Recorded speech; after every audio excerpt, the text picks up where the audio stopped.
In today's video, I'm going to teach you how to run reports in QuickBooks Online. Reports turn your day-to-day transactions into clear summaries that help you understand how your business is doing. Whether you want a quick profit and loss snapshot, a balance sheet, or a summary of sales and expenses, the process is straightforward once you know where to look.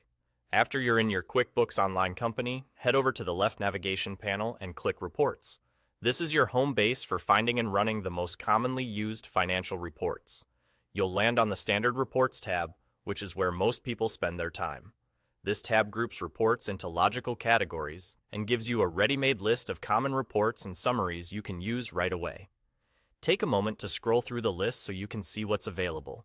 You'll notice familiar options like profit and loss, balance sheet, sales by product/service, and various aging summaries for customers and vendors. Each report name is clickable. When you see the one you want, simply select it, and QuickBooks will run that report for you. You might see a brief loading indicator, and then the full report will appear on your screen with totals, subtotals, and line-by-line details. Once the report is open, focus on the top left area of the screen. This is where you can control the report period. You can choose a preset range, like this month, last month, this fiscal year, or you can set a custom start and end date to hone in on the exact time frame you need.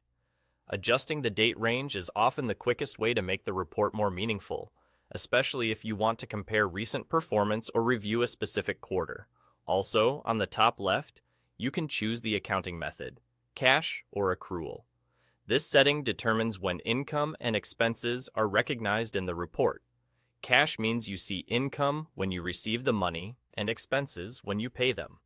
Accrual shows income when it's earned and expenses when they're incurred, regardless of when cash changes hands.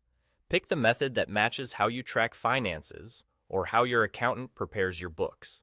If you're unsure, try viewing the report both ways to see which perspective answers your question. And that's all there is to it. Click Reports on the left, stay on the Standard tab, select the report you want, and then refine it by choosing the right date range and accounting method. If something looks off, double-check the report period first. It's often the simplest fix.